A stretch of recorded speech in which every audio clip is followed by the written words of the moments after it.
अस्सलामुअलैकुम वरहमतुल्लाहि वबरकातुहू। आज का हमारा टॉपिक है जी object oriented analysis and design. तो प्रीवियसली हमने जो पढ़ा था उसके अंदर हमने लेक्चर नंबर 5 और 6 हाफ किया था। तो लेक्चर नंबर 5 के अंदर जो हमने लास्ट टाइम देखा था वो एनालिसिस की डेफिनेशन देखी थी। तो उसका मतलब था to understand what will be build. फिर हमने UML पढ़ा था, is a graphical language for WOAD। फिर हमने इसके अंदर फर्दर 3 एलिमेंट्स देखे थे UML डायग्राम्स के, जिसके अंदर बेसिक बिल्डिंग ब्लॉक्स था, रूल्स था और कॉमन मैकेनिज्म से।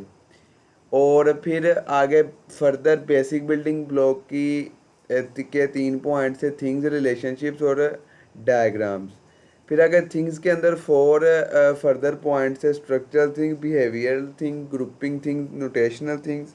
रिलेशनशिप के अंदर था डिपेंडेंसी, एसोसिएशन, जनरलाइजेशन और रियलाइजेशन। और डायग्राम्स के अंदर 9 टाइप्स की डायग्राम्स थी: class, object, use case, sequence, state chart, collaboration, activity, component and deployment.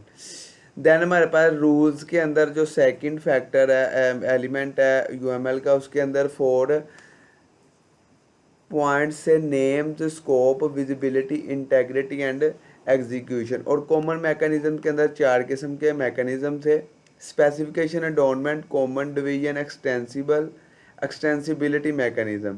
ठीक है, तो ये जो थे हमारे पास 3 थे मेजर एलिमेंट्स किस चीज़ के, UML डायग्राम के। ठीक है, और आगे इनकी फर्दर टाइप्स थी। ठीक है, फर्दर पॉइंट्स है, 3 मेजर एलिमेंट्स है UML के। ओके, उसके बाद हमने लेक्चर नंबर 6 में देखा था एनालिसिस के बाद डिज़ाइन। ठीक है, object oriented design lecture number 6 में। ठीक है, ये अभी मैं जस्ट रिवीजन कर रहा हूँ। ठीक है, तो फर्दर जो है आगे हम आज का टॉपिक करते हैं। अभी स्टार्ट किया, जस्ट आपको एक रिवाइज दे रहा हूँ। आफ्टर द एनालिसिस फिर the conceptual model developed further into an analysis phase के बाद ये वाला फेज स्टार्ट हो जाता है डिज़ाइन, जिसके अंदर हम डिज़ाइन करते हैं। और इसकी आगे फर्दर 5 स्टेजेस हैं। ठीक है, सबसे पहले कॉन्टेक्स्ट डेफिनेशन है, फिर डिज़ाइन सिस्टम है, फिर आइडेंटिफिकेशन ऑब्जेक्ट्स है। ठीक है, फिर आगे था कंस्ट्रक्शन डिज़ाइन मॉडल। ठीक है, और फिर स्पेसिफिकेशन ऑफ ऑब्जेक्ट। ठीक है, तो आगे उनकी फर्दर टाइप्स है जो ऑलरेडी हमने डिस्कस कर ली थी। ठीक है, जिसके अंदर सबसे पहली में आ रहा है कि डायनामिक कॉन्टेक्स्ट आता है और स्टैटिक कॉन्टेक्स्ट आता है। फिर डिज़ाइन सिस्टम के अंदर डिकम्पोजिशन आता है और एडवांटेजेस ऑफ डिकम्पोजिशन थे। ठीक है, फिर पैटर्न आ जाते हैं आइडेंटिफिकेशन के अंदर, ऑब्जेक्ट्स के अंदर। तो वो 5 किस्म के थे: facade, observer, model view, controller pattern, publish, subscribe. ठीक है, और प्रॉक्सी पैटर्न। ठीक है, उसके बाद ये कंस्ट्रक्शन डिज़ाइन के अंदर फर्दर चीज़ें थी और स्पेसिफिकेशन ऑफ मॉडल के अंदर चीज़ें थी। फिर हमारे पास ये इंपॉर्टेंट क्वेश्चन है WAD में कि ऑब्जेक्ट ओरिएंटेड के कितने फेजेज हैं। ठीक है, और ये स्लाइड नंबर 6 और 7 है, इसी के ऊपर ही है सारी। तो लास्ट जो हमारा टॉपिक था हमने यहाँ तक किया था कि इसके जो 6 फेसेस थे, यहाँ तक पढ़ा था हमने। ठीक है, object identification, object representation, classification of operations. ठीक है, और एल्गोरिदम डिज़ाइन, और था हमारे पास डिज़ाइन ऑफ रिलेशनशिप्स, और देन हमारे पास इम्प्लीमेंटेशन है। ठीक है, तो अगर आप SDLC भी पढ़ते हैं, कोई भी सॉफ्टवेयर की आप देख लेते हैं हायरार्की, तो वो इसी बेस पे डिपेंड कर रही होती है कि सबसे पहले आइडेंटिफाई करते हैं, फिर उसको डिज़ाइन रिप्रेजेंट, फिर क्लासीफाई, फिर उसका डिज़ाइन होता है, फिर डिज़ाइन के अंदर रिलेशनशिप्स और लास्ट में इम्प्लीमेंटेशंस। तो ये आज का हमारा टॉपिक है जी। ये स्लाइड मैंने यहाँ पे ऊपर लिखा भी हुआ है, ये आप देख सकते हैं कि 6, 7, 8 और 9 WAD। ठीक है, तो लास्ट हमने लेक्चर नंबर 6 तक पढ़ लिया था। ठीक है, यहाँ तक। सॉरी, इधर भी वो चला रहे थे हम जी। यहाँ तक हमने ऑलरेडी पढ़ लिया हुआ था, ठीक है। तो आज का आगे इसको फर्दर देखेंगे कि ये जो 6 फेसेस हैं इसके अंदर जो पहला फेस है उसके अंदर क्या बताया गया है। तो आप एक बार खुद बताएं मुझे कि ऑब्जेक्ट आइडेंटिफिकेशन का नाम सुन के आपके माइंड में क्या चीज़ आ रही है। तो ऑफ कोर्स हमारे माइंड में आएगी कि आइडेंटिफाई करना, ठीक है, जांच लेना, ठीक है, कि किस क्या क्या चीज़ें उसके अंदर इस्तेमाल होंगी, ठीक है, रिक्वायरमेंट्स को जांच लेना। तो वो कह रहा था first step of object oriented design is identification of the objects, ठीक है, in object oriented analysis phases and grouped into classes and defined so that they are suitable for actual implementation, ठीक है। फिर इसके आगे फर्दर 4 फंक्शंस आ रहे हैं जिसके अंदर आइडेंटिफाइंग एंड डिफाइनिंग है, किसके अंदर, ऑब्जेक्ट आइडेंटिफिकेशन के अंदर 4 फंक्शंस हैं, identifying and defining, defining the links and associations, ठीक है। अच्छा, अब ये जो लिंक्स होते हैं ना ये 2 ऑब्जेक्ट्स के दरमियान होता है, और जो एसोसिएशन है ना ये डिफरेंट लिंक्स के दरमियान रिलेशनशिप होता है, ठीक है। और डिज़ाइनिंग द हायरार्किकल, ठीक है, कि पेरेंट को चाइल्ड के साथ मिलाना, फिर आगे चाइल्ड को सब चाइल्ड के साथ जोड़ना, ठीक है। और फिर लास्ट पे हमारे पास आता है डिज़ाइनिंग एग्रीगेशन, ठीक है। अच्छा, ये जो वर्ड है ना एग्रीगेशन, इसका मैं आपको बताता जाऊँ, यहाँ पे हम लिख के भी देख लेते हैं, एग्रीगेशन,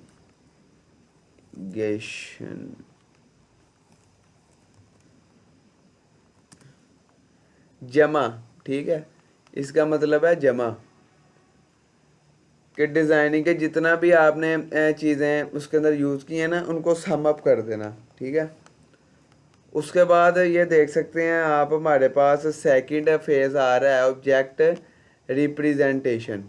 तो उसके अंदर वो कह रहा है कि आप किस तरह अपने ऑब्जेक्ट को सॉफ्टवेयर को रिप्रेजेंट करते हैं। इट यूजिंग ऑब्जेक्ट मॉडलिंग, कि आप कोई ना कोई मॉडल बना के ना रिप्रेजेंट करते हैं। तो आगे फर्दर टाइप्स आएंगी मॉडल की, ठीक है। तो उसके अंदर स्टैटिक मॉडल आ रहा है, ठीक है, और उसके बाद डायनामिक मॉडल आ रहा है, ठीक है।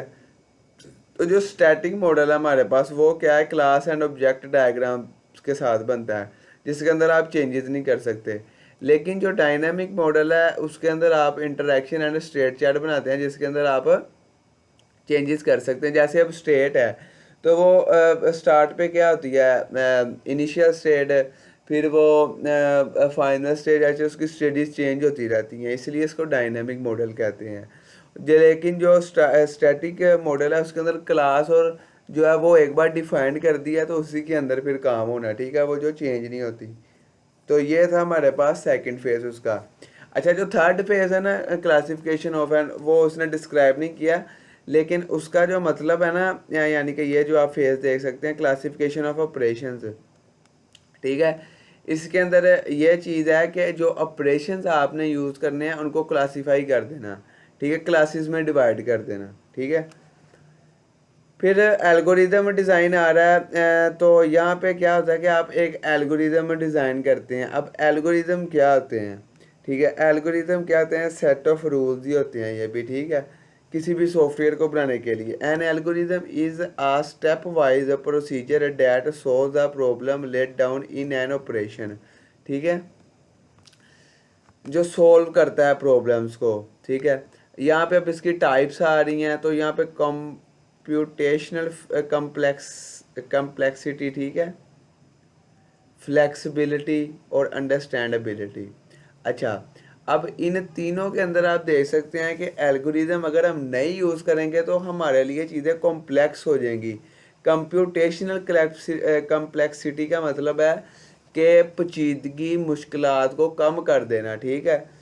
तो अब देखें, आप अगर बैठे हुए हैं वैसे मैनुअल लिख रहे हैं 1 2 3, हर किसी को उसकी आईडी दे रहे हैं, और जस्ट आपने ऑटोमेट आईडी ऑन कर दी है, तो वो क्या होगा कि आपको आईडी बार बार देने की ज़रूरत नहीं पड़ेगी, वो खुद ही रजिस्टर्ड करी जाएगा आईडी।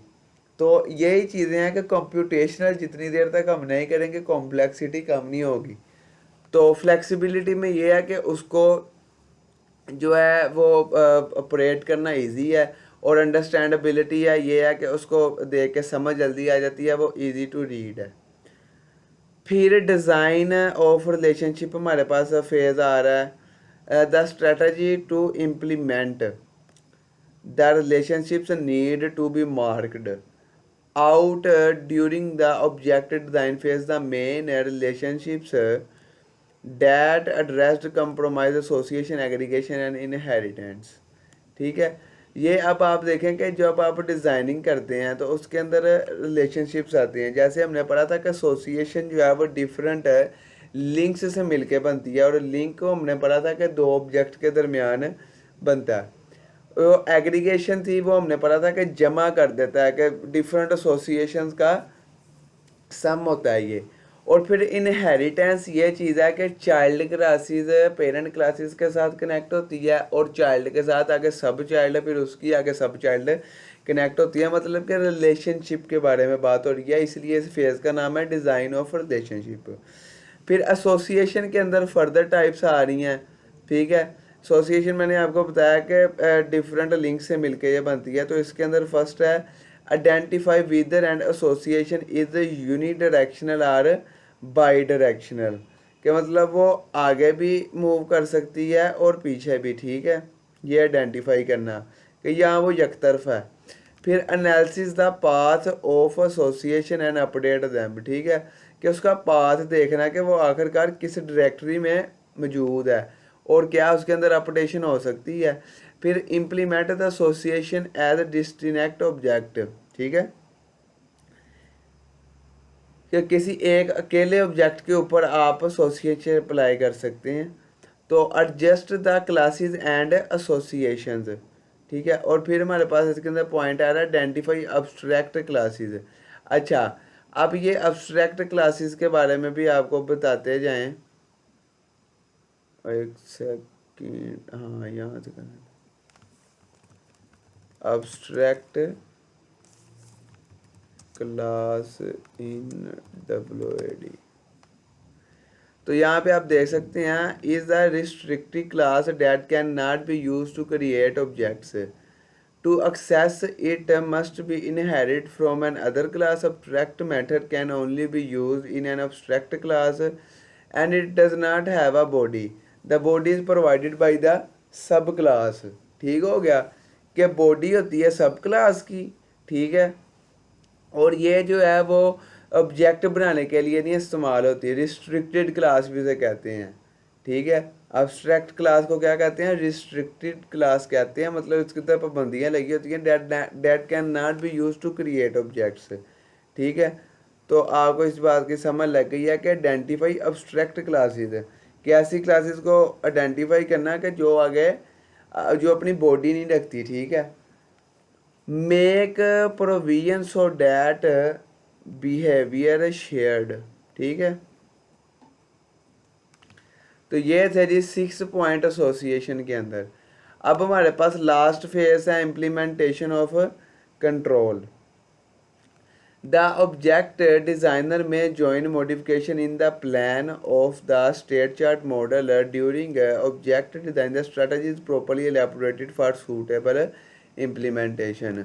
ठीक है, तो मैंने आपसे पहले भी कहा था कि जो होगा ना इंजीनियर, ठीक है, कि सॉफ्टवेयर इंजीनियर जो बंदा इसे बना रहा होगा या डिज़ाइनर, वो मॉडिफिकेशन करेगा। ठीक है, इसके अंदर स्टेट चार्ट मॉडल के अंदर, क्योंकि ये स्टेट चार्ट कहाँ पे हमने पढ़ा था, डायनामिक के अंदर। ये डायनामिक मॉडल के अंदर स्टेट चार्ट इस्तेमाल होता है। ठीक है, तो स्टेट चार्ट इसलिए करते हैं ताकि हम इसमें चेंजेस करते रहें।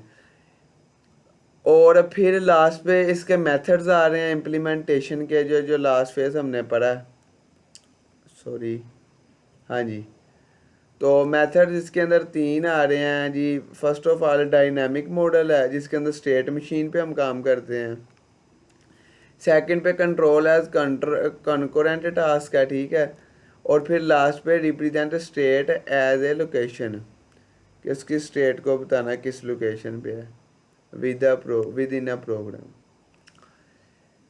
अब ये जी हमने फेसेस पढ़ ली हैं WOD के। ठीक है, 6 फेसेस से। ठीक है, और आगे उनके फर्दर पॉइंट्स और टाइप्स थे, ठीक है।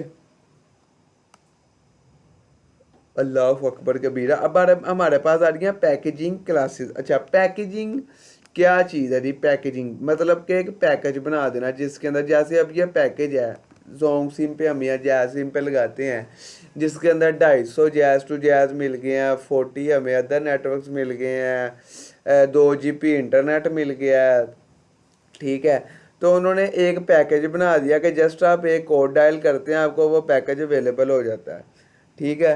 तो इसी तरह पैकेज जो है ना वो कम्बिनेशन ऑफ सर्विसेज से मिलके बनता है। तो आगे पैकेजेस क्लासेस के बारे में है, तो क्लासेस का पैकेज बना देना। During WOD classes and objects are grouped into packages enables multiple groups to work helpfully for अब देखें जैसे लाइब्रेरीज होती है ना किसी भी लैंग्वेजेस के अंदर, पाइथन की लाइब्रेरी है, C++ की, तो वो पैकेजेस भी कहते हैं उनको, ठीक है। और आपको याद होगा जब हम काली लिनक्स पे डाउनलोड करते हैं तो वो वहाँ पे आ रहा था पैकेज अनपैक, ठीक है। मतलब कि वो जो लाइब्रेरीज हैं उनको अनपैक कर रहा होता है। तो इसी तरह ये जो हम जब भी बनाते हैं तो इसके अंदर पैकेज बना लेते हैं जिसके अंदर मल्टीपल ग्रुप्स होते हैं जो हेल्प करते हैं किसी भी प्रोजेक्ट को बनाने में। तो आगे इसकी पैकेजेस क्लासेस की, पैकेजिंग क्लासेस की 3 टाइप्स हैं, जिसके अंदर hiding internal information from outside view, ठीक है, जैसे ब्लैक बॉक्स है, ठीक है। और फिर उसके बाद कोहेरेंस ऑफ एलिमेंट्स से मुराद है it is organised on consistent plan to all its ports, all its parts are naturally related, ठीक है, कि वो एक तसलसल के साथ आपस में नेचुरली रिलेट कर रहे हो। फिर अच्छा जी, जो कोहेरेंस है ना और ये जो कोहेजन है, इन दोनों में थोड़ा थोड़ा फ़र्क होता है कि कोहेरेंस जो है ना ये डिफरेंट ऑब्जेक्ट्स के दरमियान होती है, लेकिन जो कोहेजन है ना ये विद इन द ऑब्जेक्ट होती है। अच्छा जी, आज तो अल्लाह पाक खैर करे, बड़े बादल ज़ोर से कर रहे हैं शोर, तो अल्लाह पाक रहमत वाली बारिश बनाए इन्हें।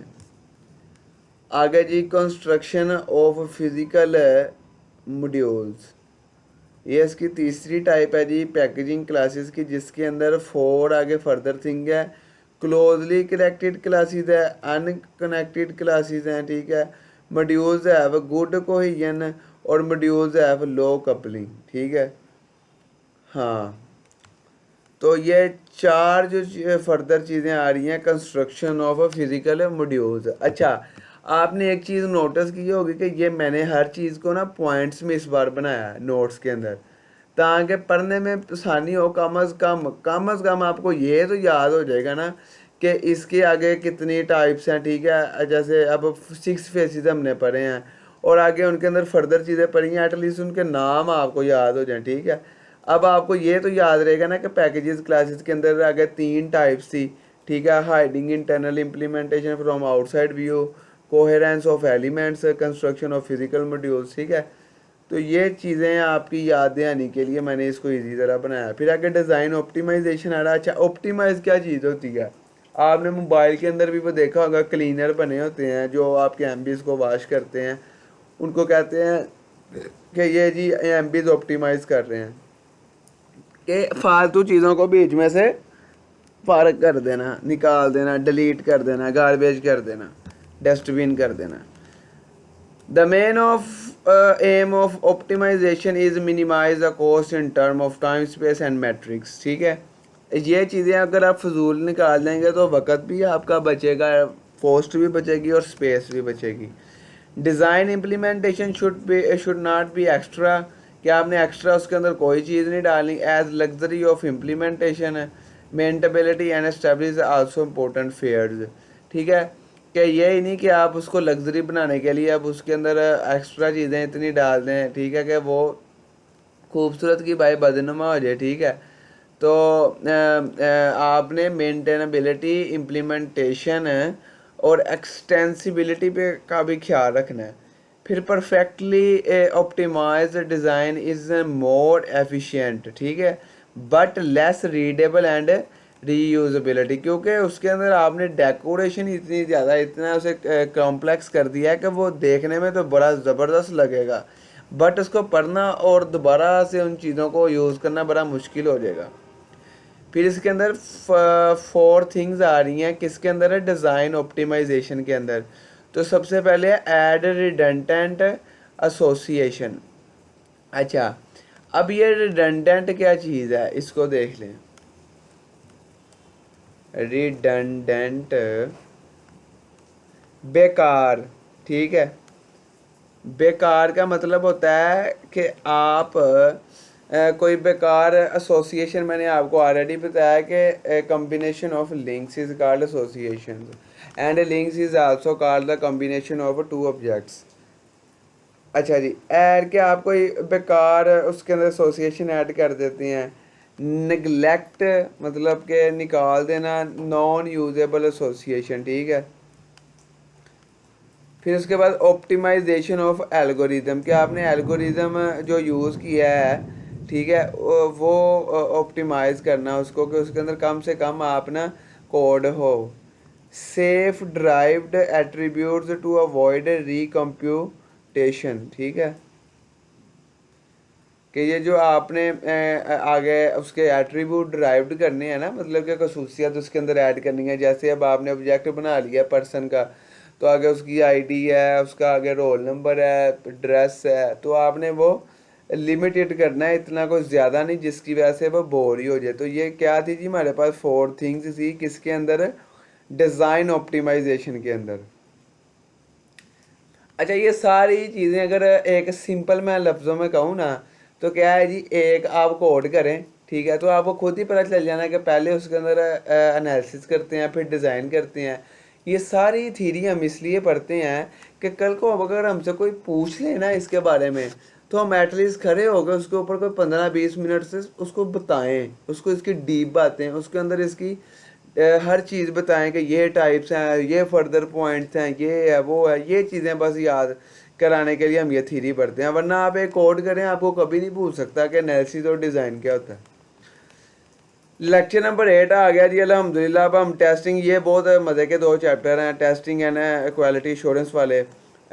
जो मुश्किल काम था वो ख़त्म हो गया, अब आ गई ये ईजी है।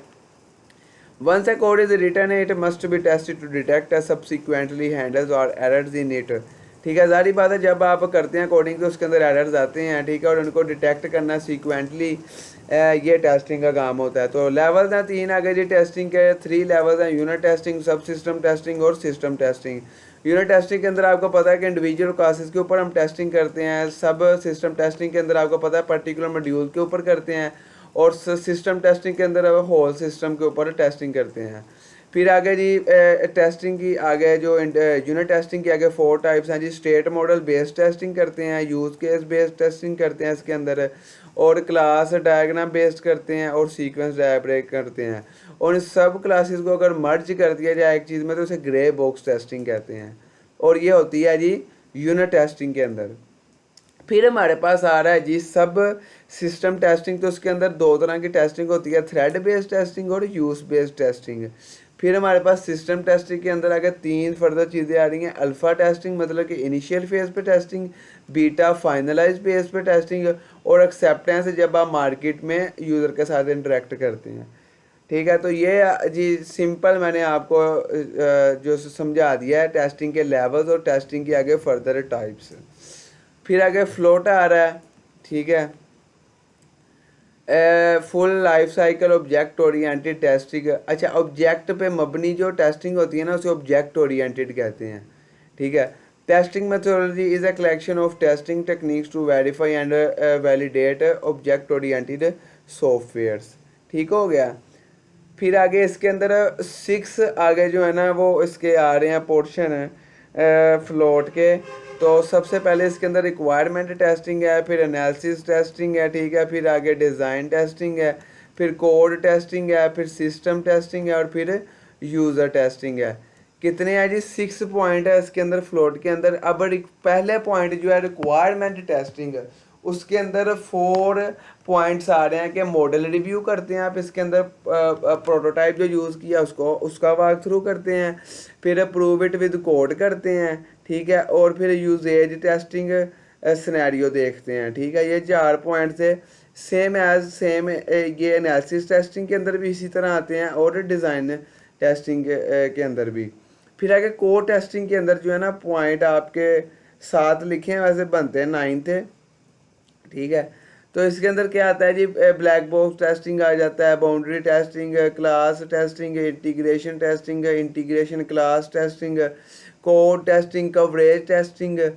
तो ये आगे फर्दर कोड के अंदर जो टेस्टिंग हम करते हैं उनकी टाइप्स हैं। फिर आगे सिस्टम टेस्टिंग के अंदर आ जाता है function testing, installation testing, operation testing, stress testing और सपोर्ट।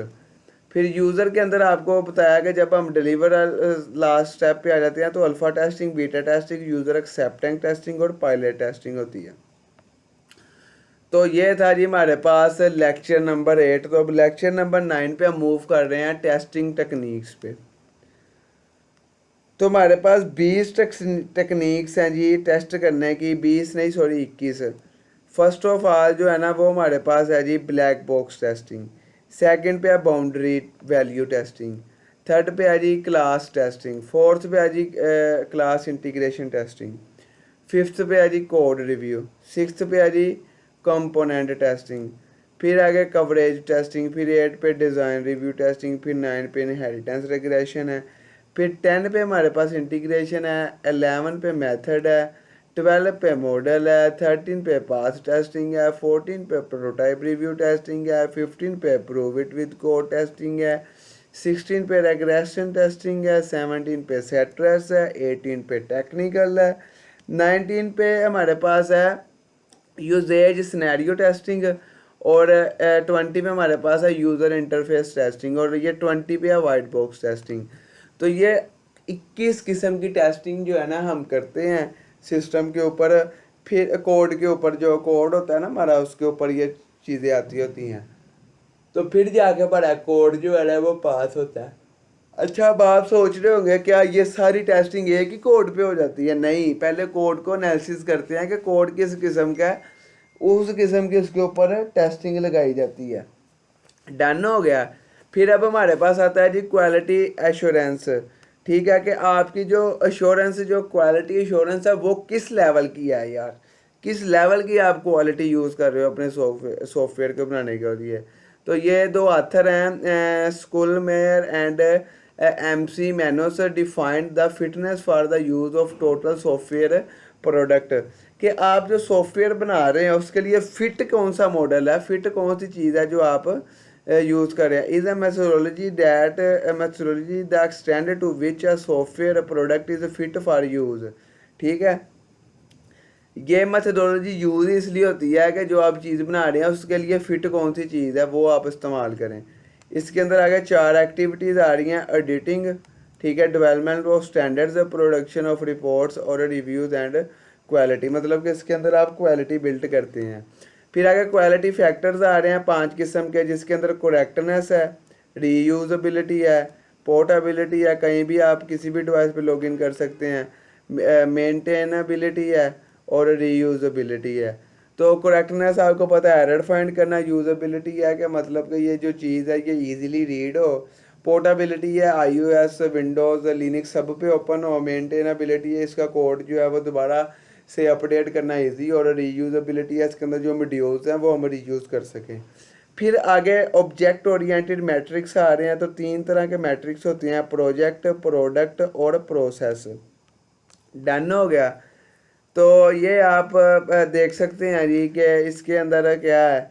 आगे फर्दर प्रोडक्ट मैट्रिक्स के अंदर है जी number of scenario script, number of key classes, number of support classes और नंबर ऑफ सब सिस्टम्स।